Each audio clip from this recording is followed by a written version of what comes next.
Hello and welcome everyone to our third episode of the B2B POD by the Pulse of Dubai. Our episode is a very interesting one today, and we have a great guest. I can't really wait to share with you all the insights that he's going to bring. In our episode, we're going to focus on what are some of the trends that we see in the marketing and ad industry. And we're going to also talk about the opportunities these trends present. Welcome to the B2B Pod by the Pulse of Dubai with your host, Radwa Hassan, a podcast that touches upon everything that's going on in and around the B2B industry. I really have the pleasure to welcome Karim Fahmy to our episode today. And Karim is not only a passionate advertising and marketing professional, but also he is one of the key subject matter experts in the ad industry and region. To give you a little background on his career, Karim has been a valued advisor at board level with prominent leadership roles held within general management, through to marketing and communications directorship and as a media director as well. Karim thrives in overcoming complex business challenges irrespective of market conditions, with a strong focus on driving financially positive results. He is a senior integrated marketing strategist with over 19 years of extensive global experience in the US and the EMEA region, having worked with Carrot US, Starcom, MediaVest, IPG, that's just to name a few, Tonic Media, so many of the big media companies. He possesses an entrepreneurial drive and a combination of media communications, business strategy, and operational expertise. Part of his key achievements is positioning agencies to regain client confidence and rebuild business on Unilever and L'Oreal accounts by teaming with agency, GMs, and MDs to formulate strategy and ensure rapid response campaign executions. He has also pioneered and developed a research tool named Navigator. He earned a rare 4/5 agency performance score from P&G after overcoming prevailing skepticism plus market, culture, and language obstacles to deliver media audit and strategy for 22 brands in less than 4 weeks. Wow, that's absolutely impressive and amazing. It's my pleasure to welcome you, Karim, to our episode on the digital marketing and the engineering of consent. So, welcome to the B2B Pod. Thank you, Radwa, for the great intro. It's really nice to be here, and looking forward to having a nice chat. Thanks, Karim. So in our episode, we're going to focus on what are some of the trends that we see in the marketing and ad industry. And we're going to also talk about the opportunities these trends present. The ease of access to data on the internet encourages companies to exploit it to their own benefit. And many years ago, communicating with consumers and customers and trying to get their attention meant leveraging creativity, of course. But there was an effort back then being put to come up with something which is on point, brings insights, it's insight-driven and creative. Today, because of digitalization, the industry thinking has shifted to think like more of an accountant, where it's more about ROI, which is fine, of course, thinking of the ROI, because you have to bring back the dollars that you're investing. What are really the means and what are the tools that you're using for that? Also showing where the dollars are and how you can show that your investment is successful. All this has got us into a mode of maybe lazy creativity, or lack of innovations in some campaigns. I'm seeing that. And my question here to Karim would be, do you think that digital marketing has negatively impacted innovation and creativity in the ad industry, or it has improved it? All right, well, thank you. Definitely, this is quite an interesting and touchy topic. It's like walking in a minefield because whatever I say, I bet. yeah, because whatever I say will be debated depending on your school of thought. From my point of view, I think on the one hand, there's been a lot of innovation, a lot of creativity on the technological front, algorithms and neuroscience and mind mapping, measuring emotion. So some crazy, crazy stuff. On the other hand, because, digital is basically where most investments are by virtue of the assets that you're using, or where you're investing your money, be it in search or display or social media, you're quite limited in terms of visuals. You're quite limited in terms of text and like the traditional TV being on the decline.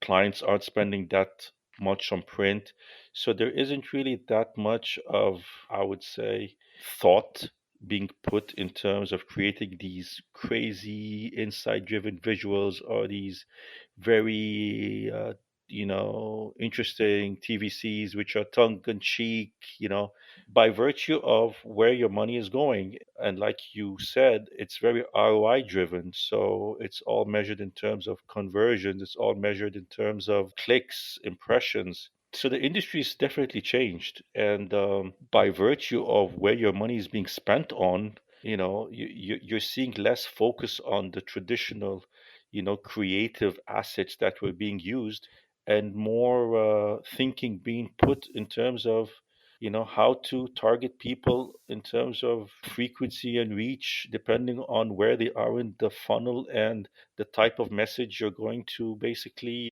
like target them with.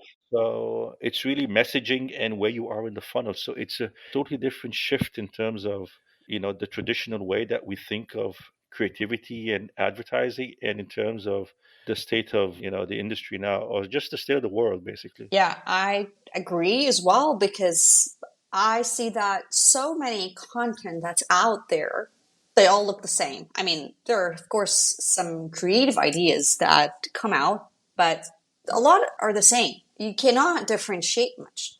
And even from my end, as a client to some of the advertising agencies, when you go to them, they show you a set of visuals and they just like pick and choose. And sometimes I feel like confused. I've seen that in one of my competitors' campaigns. How come you're showing me that? At least get me fresh visuals that would make me think differently about my product. But again, this is in a way lazy marketing. Just we have a set of images and then just like we can plug it into any campaign. I think if you reach a point when you can just like remove the name of a brand and put another and you don't feel a difference, then you just like have removed totally the identity of a brand. And I'm seeing that everywhere. Yeah, because you're playing a different ball game now. You're basically playing by a totally different set of rules. You were talking about, a time when there was a lot of behind the scenes brand building happening, a lot of digging into insights, a lot of digging into the type of visuals that are being used that drive a certain brand equity and building that brand equity. So there's a whole bunch of parameters, ground rules that were being employed at the time. But now, with digital being king, you're basically playing a frequency game and a messaging game depending on where you are in a funnel. So consumers are funnels at this point in time. Their life is a funnel. Where are you in the funnel? And depending on where are you in the funnel, we will bombard you with messages. So it's basically a frequency game. And just in terms of pure psychology, there is a threshold that, in terms of frequency, that once you bypass that number of times that you bombarded somebody with a certain message, you're really in a very gray area of literally brainwashing them into buying a product. And I know this will sound blasphemous in certain circles and might have some people gasp, but it is. If you look at subliminal advertising and the whole study of subliminal advertising back in the 60s and 70s, and it was deemed unethical for a reason, because you were basically programming somebody's brain into purchasing something or to think in a certain way. And by mind mapping people's brains and by targeting them, infinitely across the day, across different touch points, you're really operating in a very gray area. And that's why, every year you have Congress talking about stuff with, like, privacy. You have in the EU now, they have the Digital Services Act. So there are people that are aware of, you have all the different pieces of research that are coming out in social media and the effects of social media on psychology, etc. So, there is a dark side to what we're talking about. Yeah, I know that it's going to take a few years down the line for people to really act seriously or to raise the level of awareness on that topic, for someone to take action, for even if we're talking about Gen Zs and Gen Alphas, and you see governments or schools or anyone taking serious action, I think it's going to take time. Just as we were speaking before about maybe the food industry and how people now have a much better level of awareness about what healthy food is, and everybody's talking about healthy. Still have a few years to go, or maybe more to go, but there is no way out, really, as I see it, as we have talked about it. How do you see the impact of influencer marketing in creating that state of lazy marketing? Yeah, I'm not the biggest fan of influencer marketing. I just think, yeah, I'm not the biggest fan. Some people will say, yeah, but it works, and that's exactly the problem. Because something works doesn't mean That it's good, for sure. that it's the ideal way. Because again, influencers push any product that they that you pay them enough to basically promote. Two, a brands that jump on the influencer marketing bandwagon without having really, invested properly, brand building, having a solid consumer base, solid brand equity, something that the brand stands for, stands on very flimsy ground. Because you might sell a lot, but these same people that have bought your brand might tomorrow move on to something else just with the next fad. Because ultimately it's just, you are a fad if you're relying on somebody to basically just promote you. And at the same time, I would say that you're also hostage to the, influencer. Because they can talk good about you or they could talk bad about you. I'm not Or saying. when you end the on contract, or I mean, whenever the agreement is done, they could just like badmouth. No regulations whatsoever there. It's more of an individual approach. Sure, I mean, again, let's look, advertising, everything that we're talking about at the root has always existed. So influencer marketing, if you look at traditional media back in the day and all of that, you still had those, those handsome models on these pretty women in our ads, and the doctor or the actor in a fake doctor's outfit, telling you that this toothpaste is the best. You've always had it in some way, shape, or form. Okay, but it was the brand that was the star. Nowadays, it's the influencer who is the star, and the brand is playing second fiddle. That's a very tricky proposition. And so I think it's lazy marketing, because you basically cut corners in terms of brand building and building your brand equity and building a loyal consumer base. And yeah, you just want to get to the bottom line, which is ultimately what everybody's trying to do, which is, let's just see the ROI, let's just see the bottom line. So Certainly. yeah. And that brings me also to a topic that we picked on, which is the EU regulations of the Digital Services Act, and how that may impact any content that we're consuming here, maybe through European brands on different platforms. How do you see this might come our way in this region, or even being practiced in the Americas, and if they're going to leverage such regulation? I'm based in New York, and every year we have almost every year we have Congress try and they bring Mark Zuckerberg in and they start to question him and they get nowhere. Okay, so Did they intend to get anywhere? I mean, there are voices that do want to get somewhere, and there are very strong lobbies as well. So that's what I mean. It's a very tricky proposition. The EU have gotten away with something that is very hard to get away with. That to hold them accountable for content on their platforms is very tricky because social media platforms have been playing in this gray area where they say like we are not a publisher, we don't publish this, so we have nothing to do with this content, but the EU is holding them accountable for whatever is on their platforms. So that's a very tricky proposition. Will I see it adopted in the Middle East or in the region? I don't really think so, because this is an initiative that has to be taken seriously from the very higher ups in our regions. We're used to dealing with matters in a different way, which is simply blocking them and just banning things and blocking things and stuff like that. And so we're used to dealing with things in a slightly different manner. This show is brought to you by Logicron, a leading demand generation company, providing solutions and synchronizing all your B2B needs logically. So for our listeners' interest, if you can give an idea of what the Digital Services Act is and really how it works and what the EU is trying to control and how it's going to impact the consumers and also impact the big techies. Basically, in a nutshell, okay, the DSA is a piece of legislation that requires big tech companies to get rid of illegal content on their platforms. So basically, whatever is illegal out of social media in the public domain is also illegal on their platforms.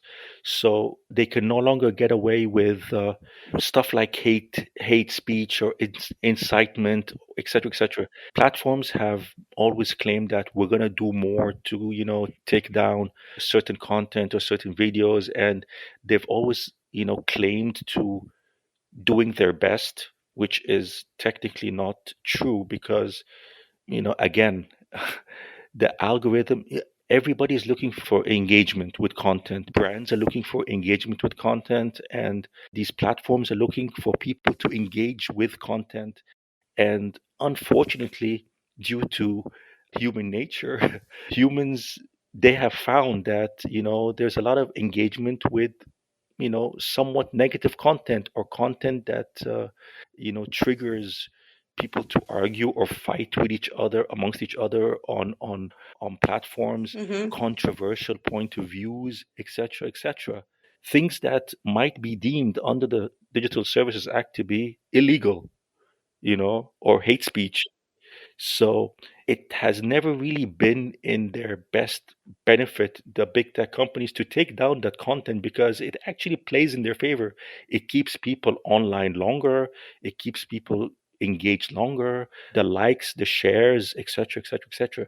So there's kind of a conflict of interest between taking down content that really works, quote unquote, and being ethical in terms of, well, this can be considered as hate speech or this can be considered as illegal.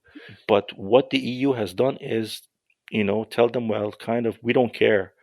If it's illegal in the public domain, then it's illegal on your platforms and it's your responsibility to take it down, not wait for people to report content and then you moderate it to see, well, maybe it does fall within our guidelines or maybe it doesn't fall within. It becomes a very subjective issue here. And so that's kind of the loophole and the gray area that they've been getting away with for a long time, which is quite tricky. Very tricky. Also, the part that I really liked is about the law, including measures compelling tech giants to be more transparent about the algorithms and how they use them to recommend content to the users. This is really important because we're now all trapped in this big, massive algorithm black hole. According to your age, location, the type of content that's being pushed to you is annoying, really. On some platforms, you keep on seeing the same content because basically that's what the algorithms thinks that you need to see at this point in time. That's it. Take this. Absolutely. But again, there's things that sound good on paper and things that cannot realistically be like, okay, if they want more transparency in terms of the algorithm, what if they change the algorithm next month? Are they now legally obliged to inform the EU every time they make a slight change in their algorithm? You know, what if they change it next month? What if they tell you, okay, well, this is what it looks like now, and then next week they decide to change it? How many times has Facebook or Instagram or TikTok, the way that your homepage looks like and the type of content on your homepage has changed because they've changed the algorithm, and they may or may not have informed you in like a 50-page disclaimer that you're never going to read. So it's these kind of things that, let's be realistic here. I think it's a win in terms of the EU and what they've done, but let's see how far it will go really, and how far will these big tech companies end up complying, because again, we're talking dollars and cents here. Elon Musk just bought Twitter, and he says it's going to make it even more profitable. So, and there's a lot more potential there. Now, what that means, nobody knows, so We're all here to wait and see and watch yeah, and get our popcorn and see how this is going to really change. But yeah. So the end game is going to be very different all the time. It's because it's just an algorithm. A small change here and a small change there changes everything for you, of course, and for them and for the money that they're making. But I think a good penalty here is what the EU is imposing as 6% of their annual revenue, which is like really big money. So Right. and the EU If is a big proven. market, yeah. So a big if, true, and a lot can be play around with technology. But anyway, I think this is in the favor of the EU trying to put some regulations and moderate that. So kudos to them. My other question here is now you are in the consumer seat for so many of the products that you use. I mean, how would you protect yourselves, or as a consumer protect ourselves? Do we have even a chance from that digital fatigue and the overselling? I know before we record, we wanted to leave this on a positive note, but Not necessarily. I mean, I don't want be to. I open. don't want to be the bringer of doom here, but I think there's very little that, as a consumer, that you can do, because if you think of the Matrix, you are in the Matrix. Okay, so yeah, Yeah. if you, of course, you can say, okay, well, there is a growing trend of people now wanting to purchase analog phones so they can disconnect, and you've got, all these attempts, by telling you, well, you've been using your phone for X number of hours, so maybe take a break and all this stuff. But practically, you are in the matrix. So, if you meet somebody and they say, well, I'm not on social media and I don't have a smartphone, you think, wow, man, that guy's weird, or that guy is a real hippie, that guy's quite strange, so even through social peer pressure and just by virtue of connectivity, it's quite hard, because this is your reality today. It's like saying, let's take out email from the equation. It's quite hard. That's why I feel that, even though I know lots of people are not fans of legislation, I think there have to be some wise, ethical, smart tech, and people on the psychology front who see the big picture, who have not motivated by the bottom line, not motivated by money, not motivated by business, just motivated by what does this technology mean for people, and is having more tech along the lines of what we're dealing with now having a positive impact or a negative impact? I give you the example of, cigarettes. And there was a time when cigarettes were being, in the 50s, you would see ads as 9 out of 10 pregnant women recommend smoking, X, or 9 out of 10 doctors recommend smoking Y. And then with time, these ads got, filtered out, and then you had the warning labels, and then but you still had advertising out, in magazines and print. Ultimately, you reached a point where, through legislation, through law, cigarette companies are really very limited in terms of what they can do. Similarly, there has to be some sort of parameters, through which these platforms can operate. There have to be parameters in terms of the number of times you are bombarded by advertising through simple research. If you see something, if you see an ad almost 20 times, there's a very high chance of you being purchasing. Not saying that's a rule of thumb, but there are some pieces of research that have mentioned that. And it's not a purchase that you've done willingly. It's just that you've been so coerced into purchasing just by pure bombardment across True. the funnel, where you are in the funnel, different messaging. So I think that there has to be a limit in terms of what you're subjected to.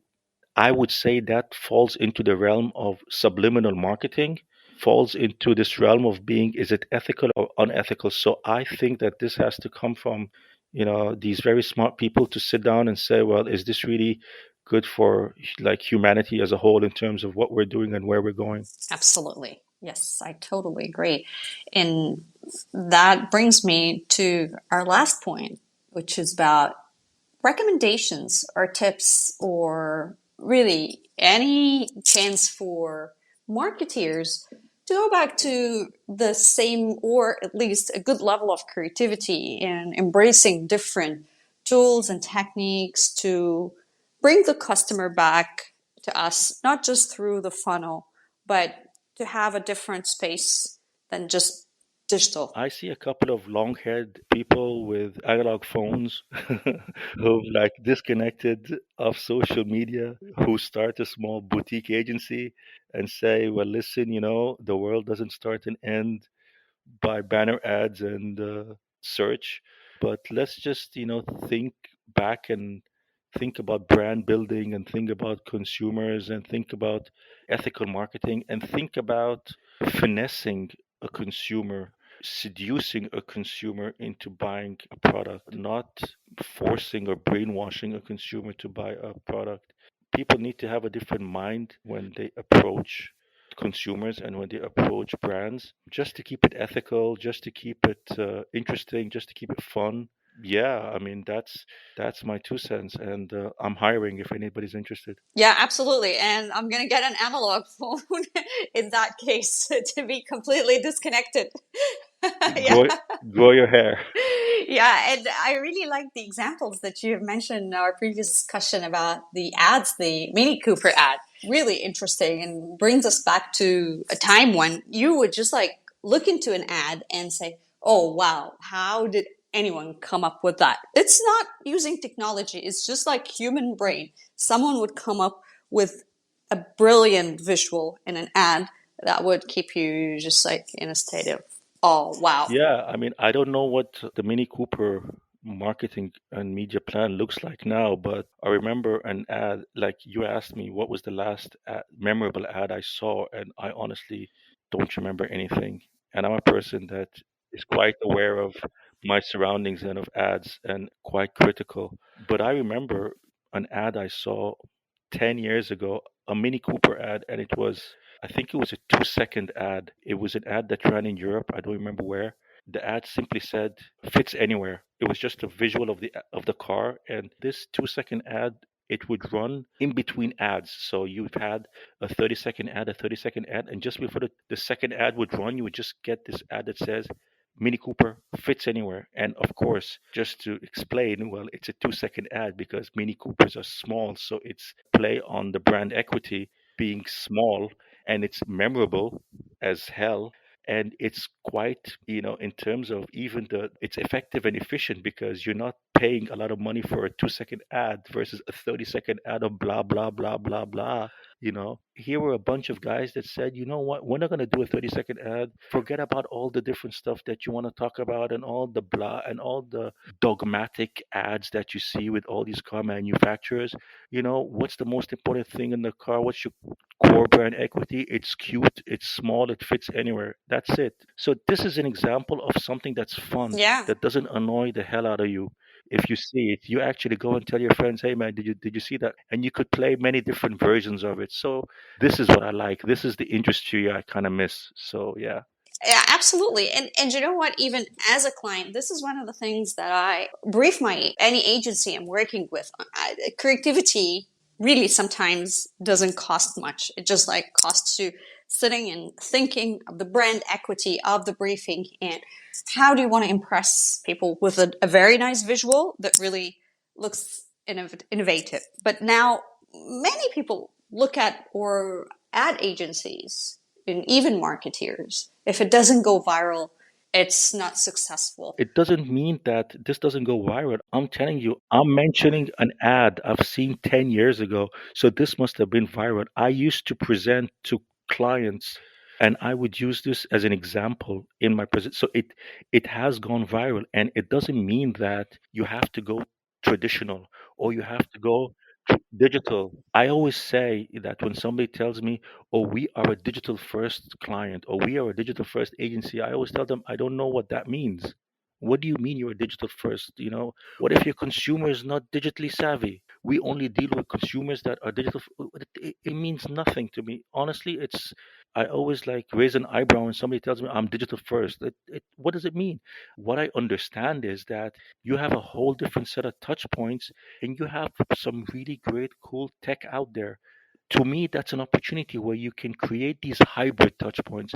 Okay, now how do you take this and merge it with that, and you create this new touch point that still leverages the best in tech that's out there, but still adds fun and flair and creativity and respect to the consumer and to the business and to the industry that you're operating in. Don't just do these creative ads that you run once just to enter it in your Cannes Line Award and operate as a business. Have that as your daily life, has that as your daily business, have that as the work that you produce on and off for your clients.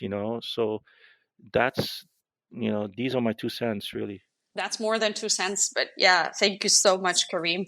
Really a great episode. Can't thank you enough for all the insights and the engaging discussion. I look forward to another one where we can still dig deeper into the ad industry. So thank you for that one. And thanks for all our listeners. And stay tuned for more. Thank you.